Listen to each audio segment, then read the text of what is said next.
Você já passou por algum tipo de dor, sofrimento na sua vida? Acredito que sim, né? É por isso que eu trouxe esse vídeo aqui hoje.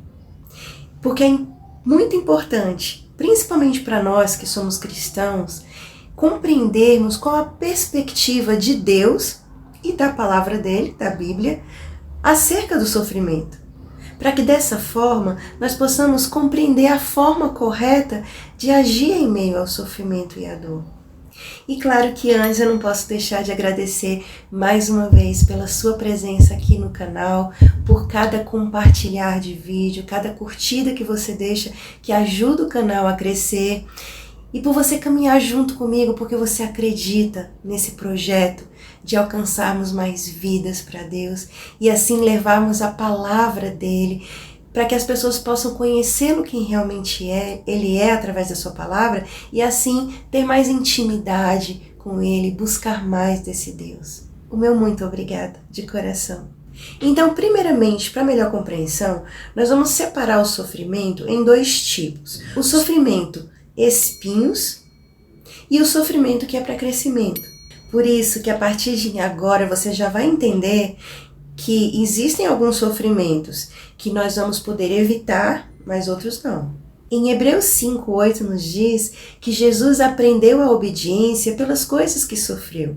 Então, se o próprio Jesus, que era o Deus encarnado, veio e mostrou para nós que existem sofrimentos que vêm para o crescimento, quem somos nós para pensar diferente, na verdade? Ou quem somos nós para não precisarmos passar por isso? Então, a primeira coisa que você deve se perguntar, se você está passando por algum tipo de sofrimento, é se você está vivendo em pecado. Porque aí você vai precisar reconhecer o seu erro, reconhecer que você está errado, que está em pecado e desviar a rota.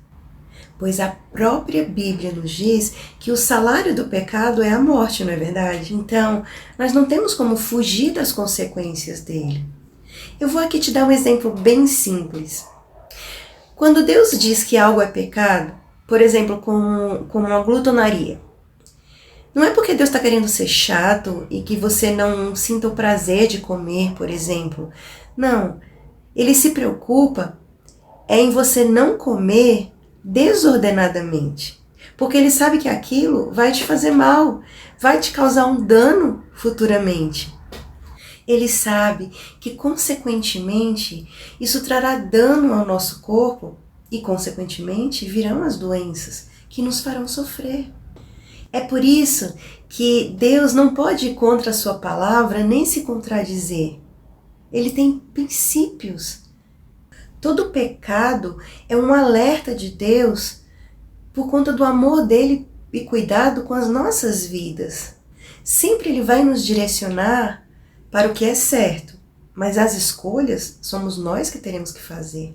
É por isso que hoje eu quero que você enxergue também esse Deus que te ama e tem cuidado de você. Se você vê a própria natureza que Deus entregou o homem ali no jardim do Éden, e ele disse para sermos mordomos de tudo que ele tinha criado, automaticamente, se nós não cuidamos, se nós não zelamos, a responsabilidade é nossa.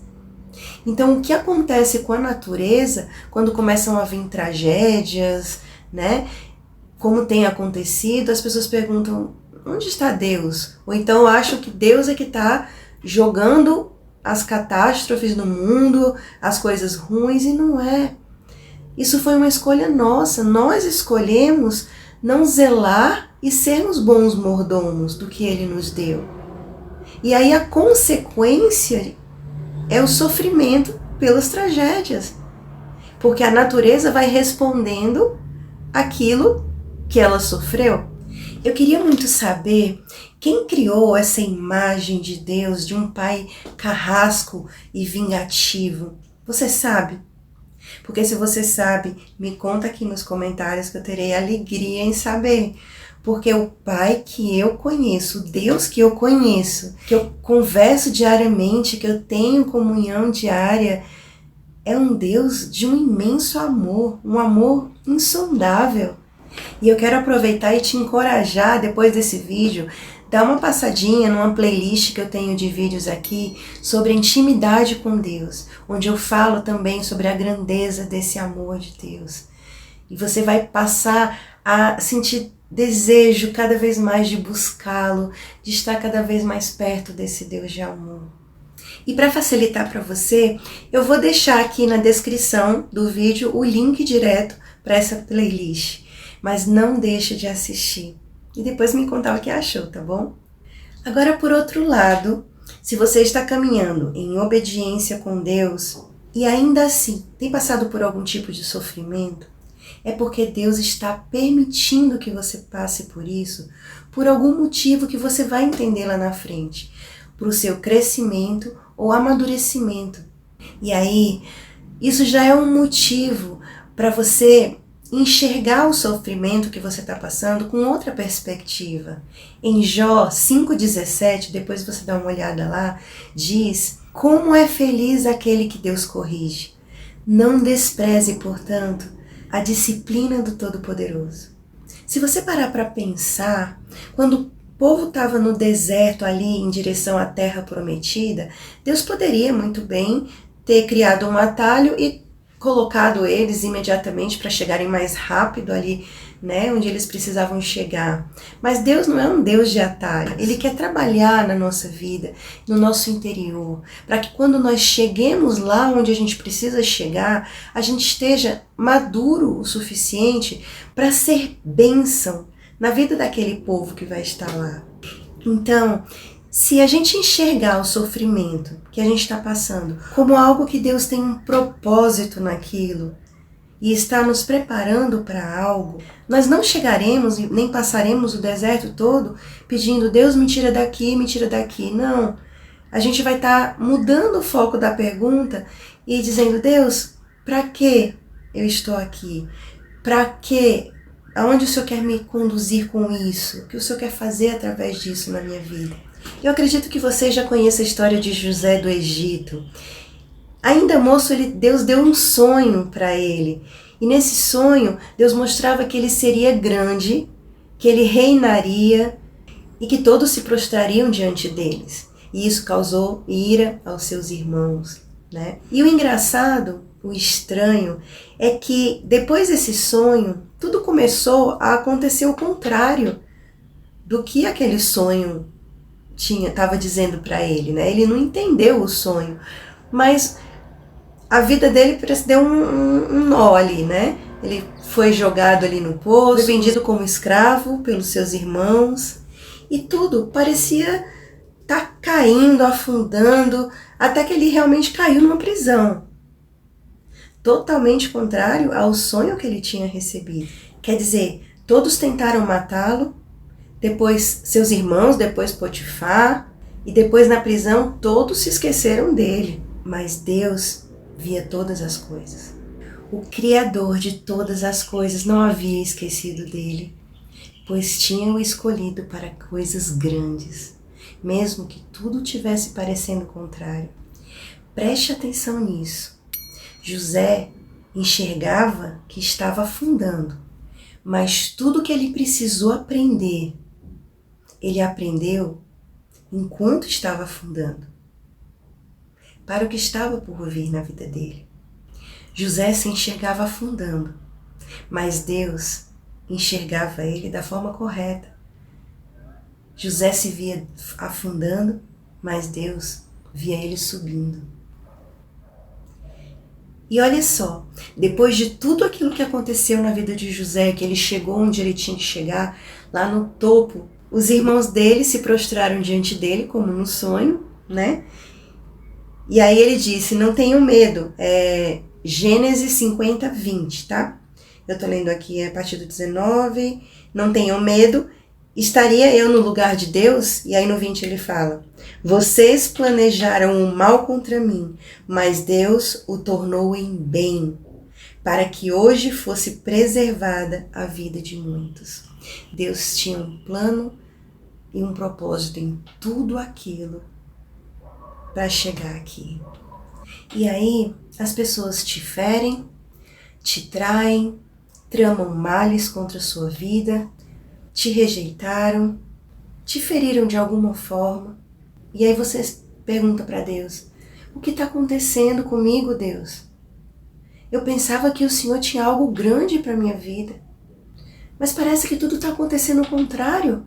As pessoas só me machucam. E sabe, são tantas histórias tristes que a gente ouve falar ou que a gente passa, que a gente poderia estar contando aqui, na verdade. Crianças que foram abusadas sexualmente, até pelos seus próprios parentes.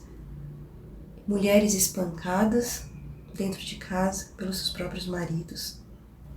E um pequeno parêntese aqui, homens que se dizem cristãos, pegam a palavra de Deus e distorcem ao avesso e passam a espancar e maltratar suas esposas e filhos, usando a palavra que é porque é o cabeça do lar e que a esposa tem que ser submissa a ele. Gente, isso é absurdo. Eu ainda vou, se vocês quiserem, eu faço um vídeo falando sobre submissão da mulher e autoridade do marido. É só deixar aqui nos comentários que eu preparo um vídeo desse para vocês. Mas isso não é inaceitável. Filhos que estão crescendo com seus pais sem amor, crescendo sem atenção, sem cuidado, que ao invés de receberem esse amor e cuidado e serem direcionados com o exemplo do pai e da mãe, ali durante o crescimento deles, na principal fase da vida deles, em vez de eles receberem esse amor, eles são tratados com grosserias, com maus tratos. Aqueles que eram para os protegerem e dar amor são os que mais os ferem. Mas sabe, tudo aquilo que você passou, que eu passei, que essas crianças passaram, as pessoas não sabem. Muitos não sabem, mas ele sabe. E ele vem hoje para você e te diz, filho, eu te criei e te formei para coisas grandes. E tudo aquilo que te feriram será usado como testemunho por onde quer que você ande para gerar vida em outras pessoas. Aquilo que Satanás tentou contra a sua vida para te derrubar, te destruir, para te ferir, Deus irá reverter. Se não tivermos sido feridos e passados pelo que passamos, como nós poderíamos ser usados por Deus como testemunho para ajudar outras vidas? Se você desiste no meio do processo, no meio da dor, que não aguenta e não vai suportar, outras pessoas que vão precisar, que vão passar pelas mesmas coisas, elas vão precisar de você ali. Porque Deus ele não desce em carne e osso assim para chegar e dificilmente parece um anjo, né? Para chegar diante da gente e falar, olha, você vai passar por isso e vai acontecer isso. Não. Deus usa gente na gente. E Ele coloca pessoas e fala através delas para nós. E são testemunhos vivos diante de nós. Sabe, eu tenho uma amiga que há mais ou menos 1 ano ela perdeu a sua filha. Ainda na barriga, ela já estava toda formada, né? Só que ainda não era tempo de nascer. Acredito que estava com 5 meses mais ou menos. E foi um sofrimento total. Eu acompanhei, né? A gente acompanhou todo o caminhar dela. Ela tinha momentos que queria desistir, que não estava suportando a dor, né? Mas ela decidiu confiar em Deus e acreditar que Ele tinha um propósito naquilo, naquela dor, naquele sofrimento dela. E aí, lógico que ela se juntou a pessoas, buscou ajuda, né, na igreja, na célula da igreja, e as pessoas oravam por ela e ajudavam ela a levantar a cabeça e continuar e seguir em frente. Nos momentos de dor choravam junto. Enfim, nós precisamos da igreja por isso, nós somos corpo, nós precisamos um dos outros. Então, chegou um momento, com o passar do tempo, depois de alguns meses, mais ou menos próximo a 1 ano, ela teve uma experiência onde ela estava no hospital com um filho maiorzinho dela, e tinha uma pessoa lá chorando muito, que soluçava e que estava ali em desespero. E ela sentiu no coração de se chegar àquela pessoa, naquele hospital. Ela não conhecia. E Deus tocou no coração dela de ir lá. E quando ela chegou, ela perguntou o que estava acontecendo, se ela podia ajudar. E aí a pessoa falou tudo exatamente que ela tinha vivido quando perdeu a filha. A pessoa estava passando naquele momento, tinha acabado de perder o filho. E foi a primeira vez que Deus usou ela com relação a isso, a essa perda da filha dela, né? E foi lindo, foi tremendo, ela contando o testemunho, né? Que Deus usou a vida dela para confortar, dar um pequeno conforto àquele coração no momento de desespero. Se ela não tivesse suportado, se ela não tivesse continuado, acreditado ali que Deus tinha um plano naquilo, que Ele iria usá-la de alguma forma na vida de pessoas. Isso somos com todos nós. Jesus precisou passar por tudo que Ele passou. E foi muita dor e sofrimento para que nós fôssemos salvos, para que nós enxergássemos toda a trajetória dele aqui na Terra, tudo que Ele fez. E Ele pudesse dizer para a gente, olha, faça tudo conforme eu fiz. Siga o meu exemplo em tudo que eu fiz. Ore como eu orei. Perdoe como eu perdoei. E assim, essa minha amiga pôde chegar diante de uma pessoa, olhar no olho dela e dizer, olha, eu sei que a sua dor é grande, que é uma dor dilacerante, porque eu passei pelo que você está passando. Mas eu venci, eu consegui passar. Deus tinha um propósito na minha vida, para eu chegar diante de você hoje e te dizer, aguenta firme, tem vida lá na frente para você, tem propósito de Deus nisso, não desista. Eu sei que dói, eu sei que o sofrimento às vezes é grande. Segure na mão dele e prossiga. Com Deus é difícil. Imagine sem Ele. Busque intimidade com Deus. Assista o vídeo, a playlist que eu falei para você, que está aqui na descrição. Busque essa intimidade com toda a força do seu ser todos os dias. Ele vai te fortalecer. Compartilhe esse vídeo com quem precisa ouvir. Compartilhe a palavra. Não esqueça de deixar sua curtida aqui no canal, para que o YouTube encaminhe esse vídeo para mais pessoas. Que Deus abençoe sua vida.